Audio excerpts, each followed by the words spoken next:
These are the Americanas, so you can see that they're a little bit more on the whiter side. And these are, they grow in the same spots from verbs, but they're like 2 weeks later when the temperature is like 4 or 5 degrees higher. So it's just, it's been a blast learning about all these mushrooms and collecting them and having my little random.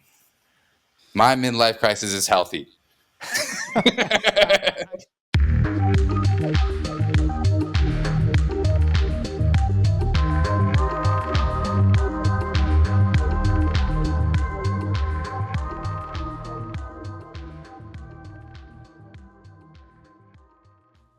Hello, everybody, and welcome to the Mush Love Podcast. Today, I am so excited to have this amazing chef, Chef Shota, with us to talk about mushrooms and his incredible career of cooking and foraging, and talking about his art and all of the world surrounding mushrooms. Welcome! It's so good to see you. I'm honored to have you on the show. It's my pleasure. I heard about this podcast and I heard we're talking about mushrooms and life, and I said, those are the two things I love anyway. So why not? I'm glad you like life. I've been to your restaurant and I've had your teriyaki sauce, and I'm a follower of your YouTube channel. I love it. I love the way you approach food. Your curry, that simple curry dish, is so good. Thank you. It's really great. I kind of want to start, because of this mushroom and cooking, is the Morel Teriyaki that you do, because you also are kind of famous for your teriyaki sauce. Can you talk about that and how well Morels work in the world of teriyaki? And is that a dish that exists? Is that, It's a play off of a dish, and the play is a dish called tsukudani. The tsukudani is like a soy sauce, sweet, savory soy sauce. And shiitake mushrooms is a classic one that you see in sushi restaurants. Right. There's more of a harder braise, which makes it more of like a pickle that you eat on the side of rice. And you do that with kombu or different kinds of mushrooms, sometimes with vegetables. For me, I am such a lover for mushrooms, and especially morels are probably one of my favorite ones. And I can go into depth later too. Yeah, they are incredible, right? They're adaptable, and yet they have such an amazing flavor, and their texture is incredible. I'm just going to go into it. My reasons why I love morels. Number one, I love foraging. I love being out here. The season when there's no mushrooms is a hard time for me. Morels are one of the first ones that pop up. So it's like this enlightening of, oh, cool, the era has started. Mushrooms are popping. Let's go. And I get this excitement because of it. And on top, I feel like morels are one of the hardest ones to find because they just blend in with things. And even as, I've gone out with foragers that forage for a living, commercial foragers, and we go to commercial spots, and all of us still walk by morels, and we have good eyes and we can spot them from a distance, but sometimes they're just like right here and you can't see it. They're so chestnut, you know. And they're just the way they're the stem, and it's just so mottled, right? They're kind of camouflaged, just their shape is. And the species, I don't even know how many species of morels there are, but even in Washington State, I believe there's 13 edible types of morels in Washington State. And those are your greenies to your Snyderized to, people call them naturals or unnaturals. Unnaturals are the ones that grow off of wood chips. They don't need trees. They're importunas. They grow off of burnt forests. They grow off of fresh wood chips that are laid down. You don't even need to inoculate them a lot of times because the rivers that we have in Washington and the land itself has spores in it. So if you lay chips, a lot of times it'll pop. Naturals, you have your white ones, your Americanas that you go for, black cottonwood. They're thicker. They have a different flavor. You have your Tomasanto, which I'm learning more of every year of like, okay, I've never found it until I learned from a friend. I don't know that mushroom. Tomasantos, they're double layered and they're completely black. Okay. I know what you're talking about. The only place I've found him is on cedar burns later in the season. So the last type of morel that was popping in certain areas, that was a cedar forest burn, is where my friend said he found it. So I went out, and that's the only place I found tomasanto. And so So you hit, with the fires, the sadness of all the fires, but there is the side of the morels happen yeah, in those burned areas. yeah. So it's, I think it's just like when you start learning about these.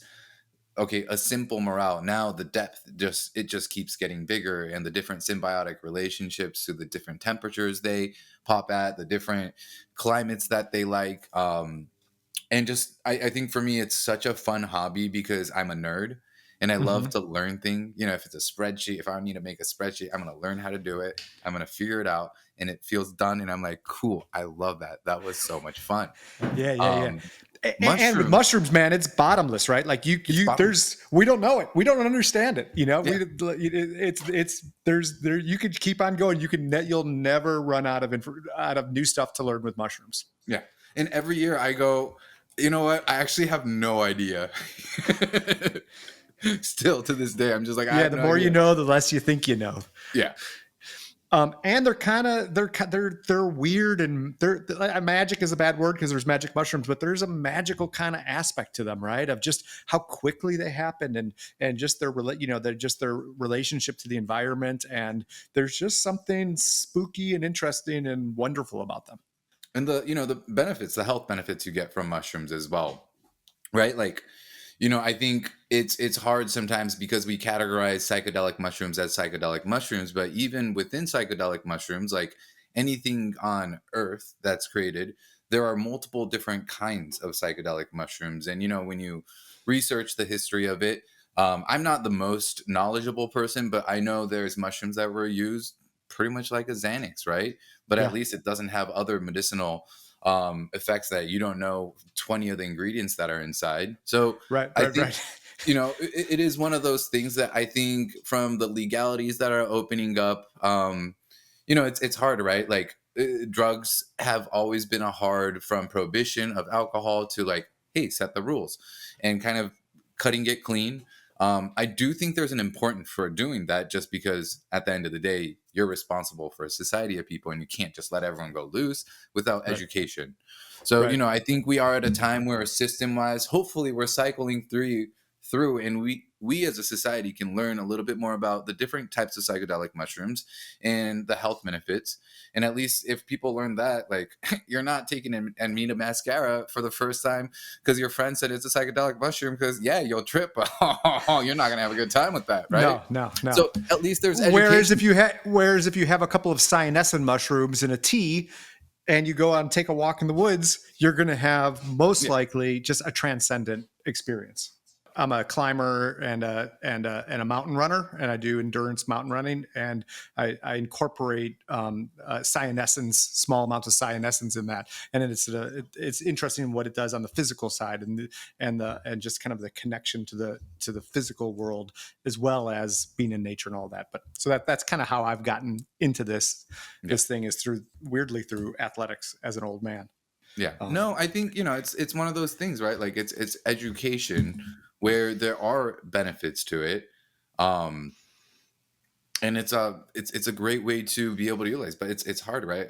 When you pull back and you look at the government, now that's going to hit the medical field in different ways. So it's I think it's going to be that battle of education. And I'm not a politician, I don't know how this yeah. works, but So I'll just it's- watch on I'll just watch on the sidelines and see what everyone else is doing on Instagram and yeah, totally. Hey, I want to kind of go back a little bit, circle back to the morels yeah. for just a second. When I was a kid, so I grew up in very rural Wisconsin, and we lived mostly off the land when I was a little kid, and we had morels. And when I was a kid, it was just and they would pop up in the pretty much the same spot all the time. And when we would get that, I just remember as a kid of just how quickly I loved. There was some, like, we would have freshwater clams when I was a little kid. I thought freshwater clams were creepy, or crawdads, and those, like, there was something. But those morels were so, when I was a little kid, they were so easy to to love, right? But I feel a lot of people are kind of, especially culinarily, like, oh, I don't like mushrooms, or I'm not. Have you experienced that with people? Like, they just have this like immediate fear of that. You know, I do. I have seen people just go, I don't like potatoes, or I don't like mushrooms, or Right. whatnot. And I think at the end of the day, my chef always explained this really well. And he says that the only time people don't like ingredients is because it wasn't prepared for them correctly the first time they had it. Totally. That's And totally, that yeah. is fair. I don't Yeah. blame anyone for that. Yeah. It is what it is. But if you ever get the courage, try to get it the right way. Yeah. You Yeah. know, my grandfather would do it in goose fat. He would fry them in Mm, goose fat, and it was just, like, who doesn't like that? It's incredibly yeah. delicious. So, Taku, can we talk about your restaurant for just a moment here, which is such a great place? I love it, and I want to kind of go from that and talk a little bit about urban foraging. And so, your restaurant, for the people who haven't been there, if you're anywhere in the Northwest, you should come there. It's a wonderful late night place. It's kind of a type of, it's considered, you call it an Osaka style restaurant, and it is totally. I lived in Osaka for a little while when I was a kid, and it, the Osaka food culture is amazing, and Osaka bar life and Japanese style food and China. There's so many, and Osaka has so many different cultures that influence it. And was Osaka one of the places that you lived, or why did you choose to have like an Osaka style bar? I trained in Osaka from 18 to 23. And Nice. that was such a pivotal time of my life. I was 18. I didn't want to go to Tokyo because I had friends and family there. I wanted to challenge myself, put myself in a place where I'm like, I just want to go learn. I don't want to be Yeah. distracted. And that was Osaka, where I landed, where I fell in love. And, it was the place that I feel like I really cultivated myself as an adult. Um, it was one of the hardest jobs and hardest hours I've ever worked.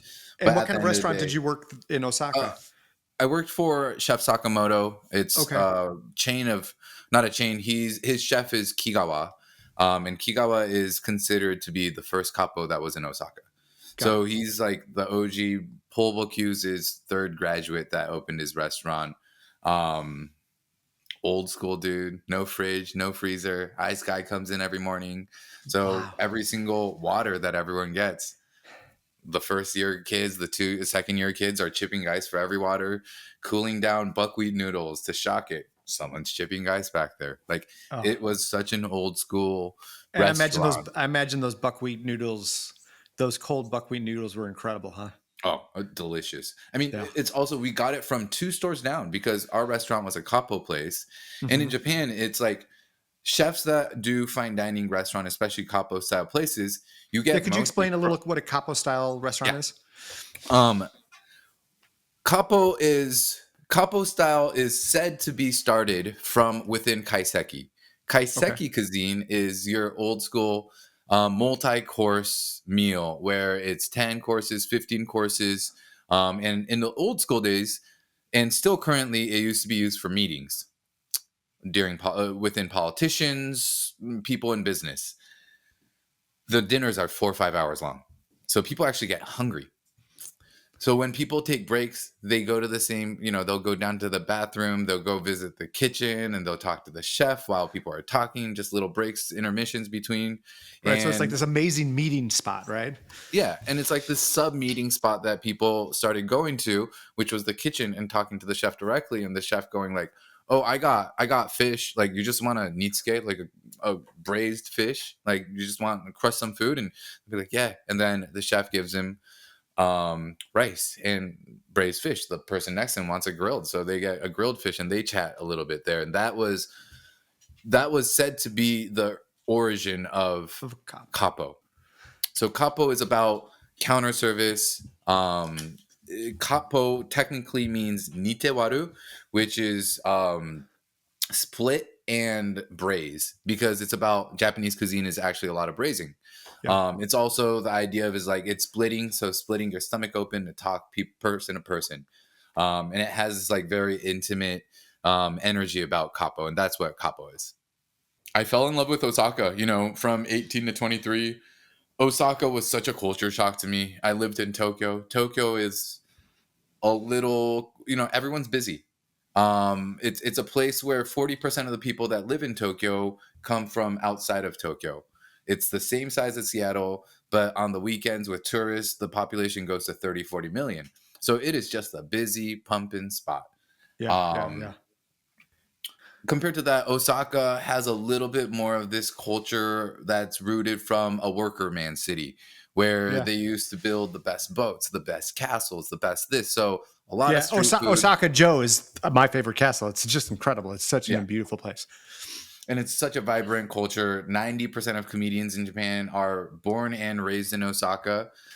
You go to a bar, and if you don't finish a story, the entire bar is going to say "karano," which means "finish your story, kid." And that's the culture of it, right? Yeah, So yeah. it's such this vibrant, fun place. And being from 18 to 23, I absolutely fell in love with it. And it Yeah, it's was kind of a something, big-shouldered, big-hearted city with yeah. workers, and it has like a little bit of a it has like a almost a Chicago kind of vibe to it. A great example is in Tokyo. I mean, having a Japanese face in Tokyo, if I ask for directions, some people might point me in the direction, but a lot of people are just going to point in a random way and walk away. Osaka is a place where I'll ask someone and they'll explain it to me at full speed, and they'll look upset because I don't understand what they're talking about. They'll grab my hand, they'll pull me there and call me an idiot for not understanding and walk away, and I say thank you. And that's Osaka for you in a nutshell, for like kind of that That's East great. Coast vibe, right? Yeah, And yeah, I loved it. I think it was so opposite from growing up in the Pacific Northwest to going to that culture. And at the same time training for a chef who communicates in that way, but realizing that like he is full of love. He wants to take care of you. He wants you to be the best version of you that you can be. And I think just being a young adult going through that was such a open place in my heart that I wanted to introduce that energy, that culture to Seattle. let's talk a little bit more about mushrooms. And so when we were talking about the morels and and that dish that you make that's outdoors in your YouTube video, you're doing it on a cast iron skillet and Oh, you're that making one. it. Yes. Yeah. Uh, Tell me about that. I love that one because it's just such a perfect thing for that mushroom. And when I saw that, I was just like, I can't believe I've never, I haven't done that kind of like. And you were talking about how it picks up some of the smoke. And can we talk a little bit about how that came to be and where you're going with it and why that's so perfect?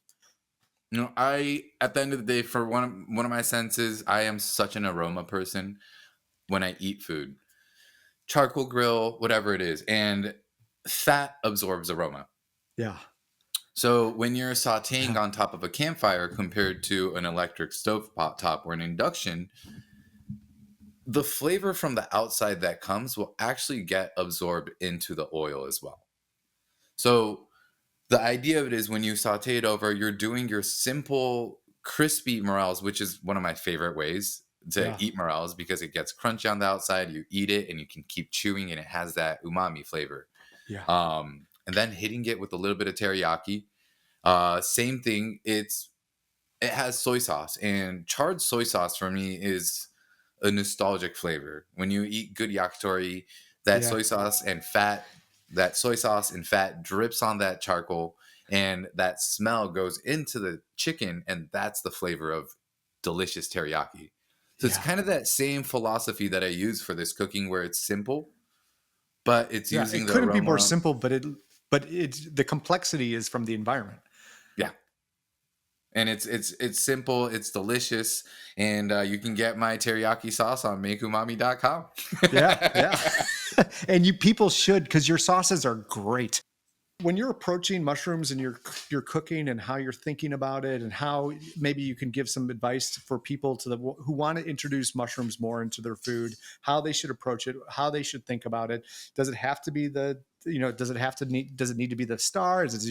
Can it be a replacement for meat or other proteins? And can you give me a little bit of your philosophy about mushrooms? Mushroom is glutamine umami. It is pure umami. Uh, so, in my opinion, I do believe it can be replaced as a protein substitute, especially with the flavor profile that some of these mushrooms carry. Yeah. It's also a lot of mushrooms are full of potassium, high energy. When I go foraging and I eat a bunch of matsutake and porcini, I do feel extremely energetic, that it feels like I just drank an energy drink sometimes. Yeah. Um, Cooking wise, it's an interesting ingredient. A lot of mushrooms are extremely hard to overcook. So I would say don't be shy to cook them. I personally love dry roasting, and what that is I will chop up mushrooms, especially if it's like if I get them and they're a little wet or whatnot. I actually I will slice it up. I'll put it in the fridge, let the moisture naturally evaporate compared to forcing it, or putting it in the dehydrator because that's going to cook it. And Yeah. then I'll That's a dry great roast. suggestion. Okay. Sorry, I'll I'm dry getting roast excited. it. Yeah. I'll dry roast my mushrooms. And what that does is it doesn't sear the outside like it does with oil, but it evaporates the moisture and condenses the flavor. So afterwards, if you want to And cook so it with butter, are you putting them on a, just like, you saute just pan, low heat, medium low, and just kind of letting it do its work. And, it'll with take a no oil longer, and no oil, just no straight, no spices aromatic. either? No. No spices, just mushrooms first. Okay. Try to get that mushroom. It's like the prep of mushroom idea wise, Yeah. of getting the mushrooms to condense their flavor. And um, I guess it's like a sponge. If there's moisture in it, it's not going to absorb. But if you dry roast it and you take that moisture out and then you put butter and flavor profile, it's going to soak it more. So you've condensed the mushroom flavor profile and you've made it so it can soak more flavor in. So it's got this double effect. So that's one way that I love to do mushrooms. I always cook my mushrooms really well.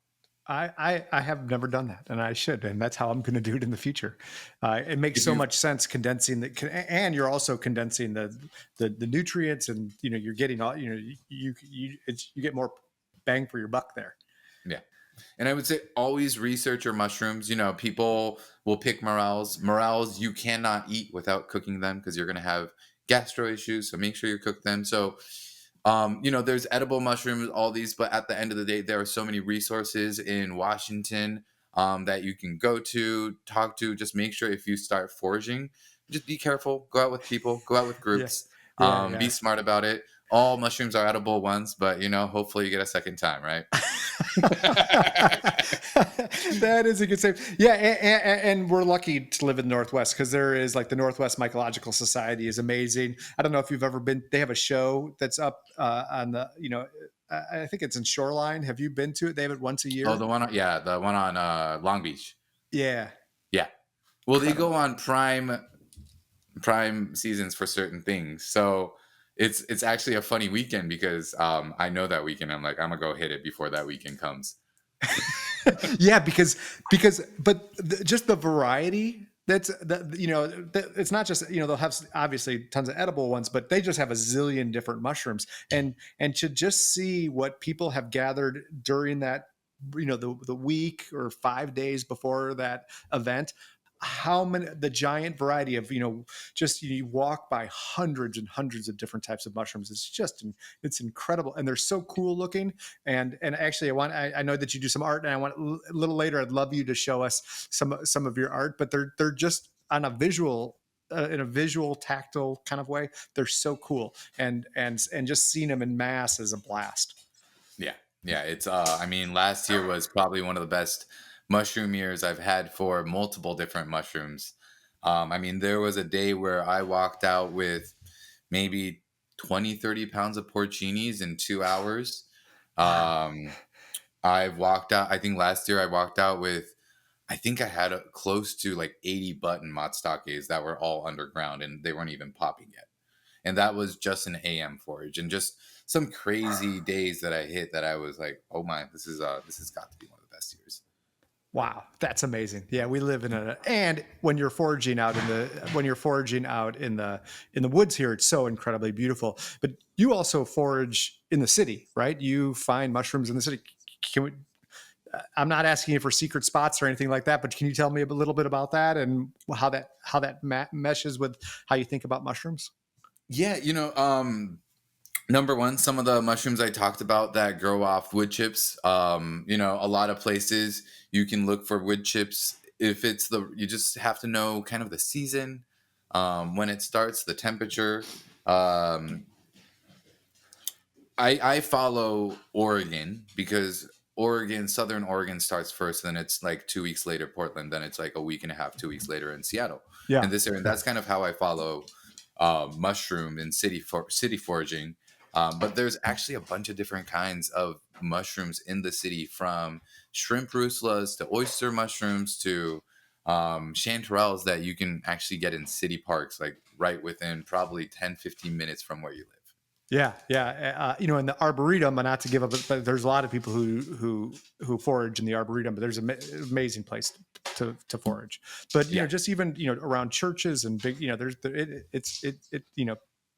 it exists, right? And there's something amazing about that. You live in this urban area and you can get these beautiful mushrooms that you can eat, and it's a wonder. It just makes you have a connection to the city that's a little deeper than you would otherwise. Yeah. Yeah, it's like being able to see different things, right? It's just another enjoyment in life that we can sprinkle in. Yeah, yeah. Um, what other mushrooms that you love cooking with? You've mentioned a few.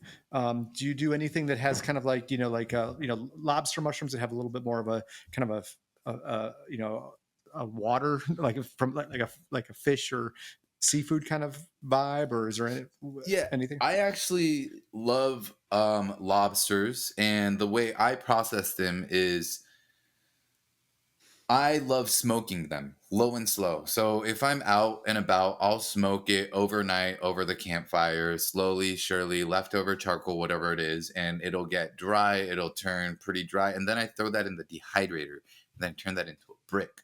Now I got this smoky, lobstery flavor profile that's great for seasoning. And I just grate that and I'll cure fish with it. I'll put it on top of eggs. So that's You're a one. genius. That is such a wow. That is amazing. Oh, I'm thank sorry. you. Go ahead. Yeah, but that's one way that I love to do it. If you do whitefish with it, it's beautiful. It comes out red and stunning as a color. Um, and I think, when you think about all the possibilities, you can do that with any kind of mushroom. So have fun with it. And so when you say turn it into a brick, so you press it, you smoke it, dehydrate it, and then press it. No, I mean, not a brick as in like hard as a brick. Right. Yeah. I mean, Okay. it's not actually hard as a brick, but it's like it's not dry anymore. There's no moisture left, so it's not going to go bad. It's already got that smoke flavor and mostly dried out, and it's just making sure it's completely dry when you put it in the dehydrator, so it doesn't go bad. So it's you almost treat it a little bit like bonito flakes, right? Like Yeah. it has a little bit of that kind of. Yeah, it's like the umami component that I can add into something. Like halibut, for example. Uh, I love to add a little, like halibut compared to black cod, I feel like has a little bit more of an empty canvas, Yeah. which has its pros. So when you add things like lobster mushroom, it doesn't fight when you cure it, and it actually picks up this nice crustacean flavor profile. So it just comes out great. Yeah, and with halibut, the trick obviously is if you cook it just exactly right, the texture, it's all about the texture, right? And then if you can boost up, like you said, it's a little bit of a blank slate. So if you can, I'm imagining you boost up the flavor profile, and then you're in heaven.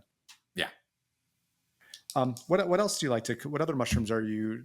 Every one of these is just these are such amazing tips. I mean, anything red. Like I love pickling chanterelles, especially the rainbows. Yeah. We get two types of chanterelles in general here. They're the rainbows, and I think just golden is what they're called. Yeah. Yeah.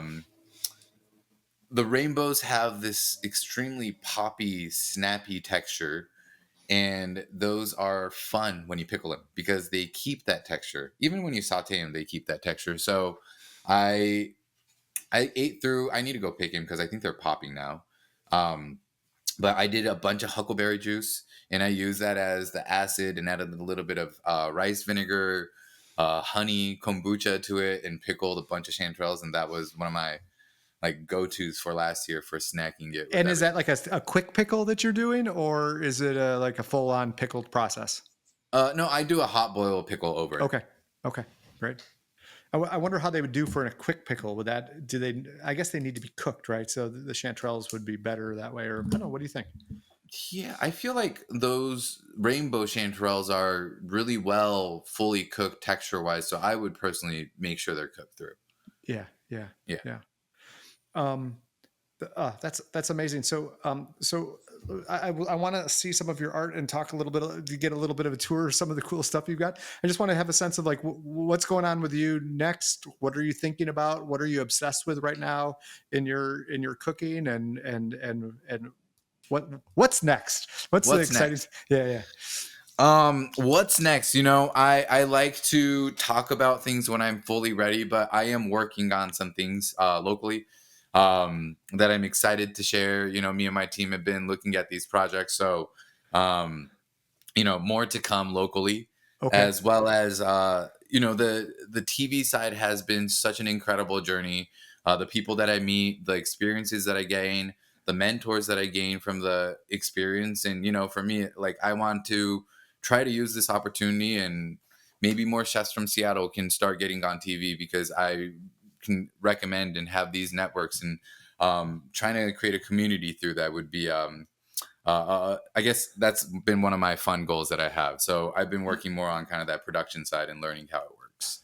Yeah, I have to say the way that you present on TV is so great because it's all about the passion of the food, and it's about the food, right? You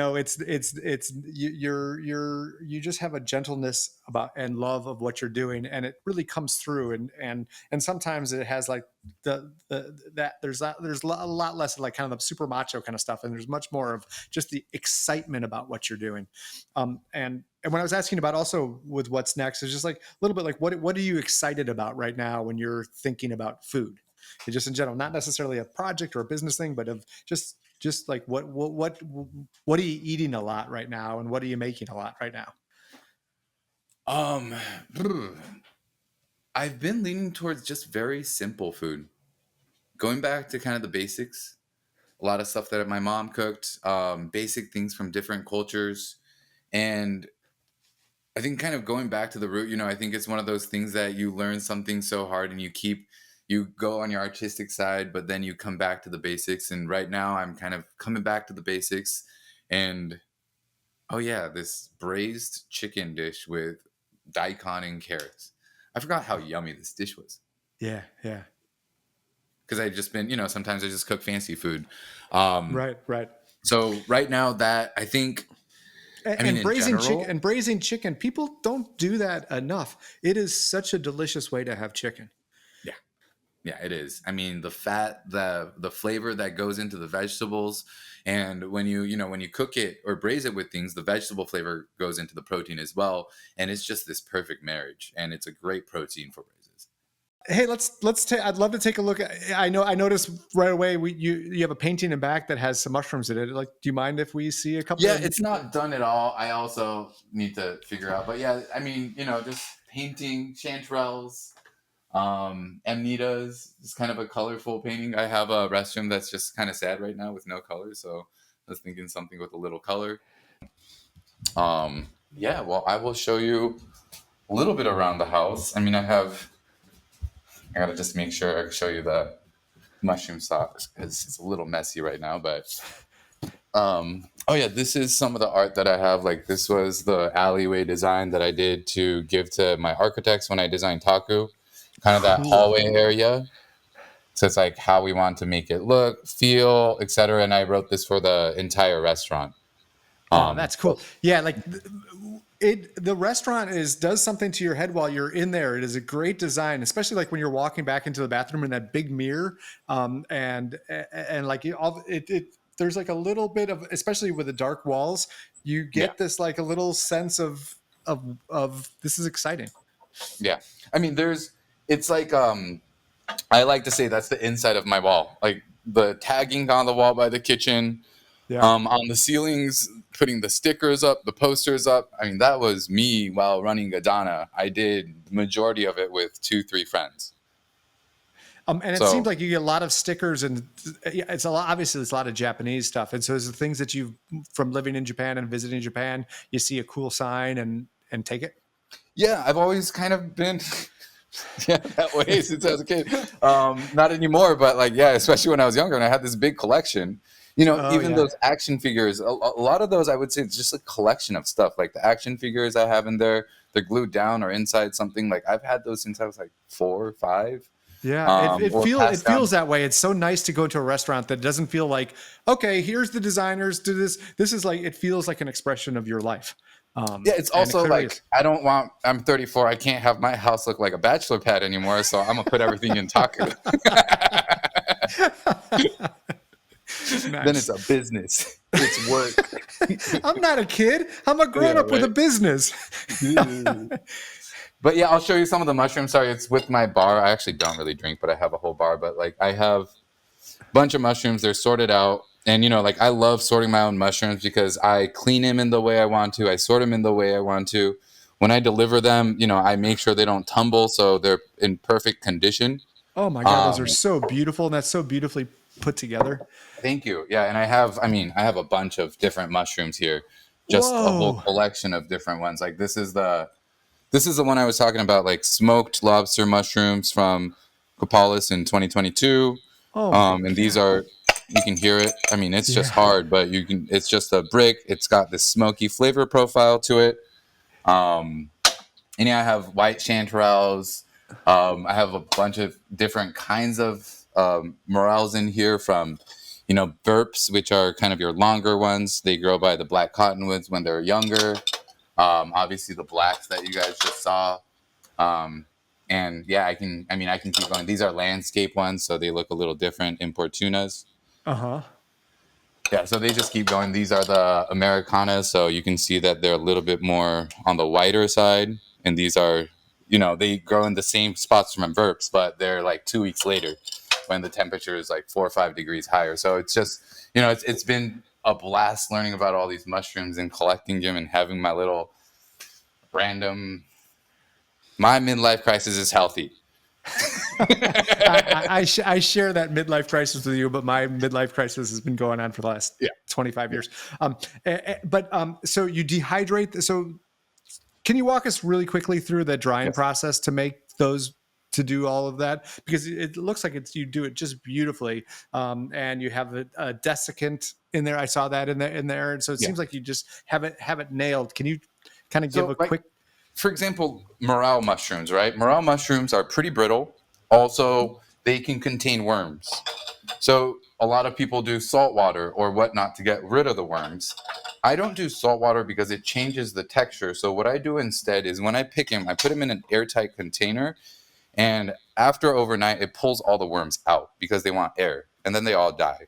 So, your mushrooms are in good condition. And when I also carry it, it's important to make sure that they don't roll in my car. So I make sure there's enough stuff because the rolling causes the outside to get damaged. And that's why you have little brittle cracks or broken ones. So it's like anything, right? You just have to treat it with care. Even when you're foraging it, like if your basket, if the mushrooms are going to roll around while you're carrying it, then it's going yeah, to crumble. So yeah, they're not going to be in the perfect condition. So I put like grass or whatever else in my bag if it's not full, and I slowly start just kind of layering mushrooms. So it's just being careful from that stage. And, you bring it home, they're in perfect condition. After the moisture is going to come out. So you don't want to do the worm thing more than 24 hours because you don't want them to go bad. right. And then I put them in the fridge because sometimes there'll be too much moisture with no wrap on top. What that does is it kind of dries it out the right amount Yeah, overnight. yeah. And then I put it in the dehydrator. And that's my entire process to do morels and try to keep it perfect. Wow, it sounds like you have it nailed.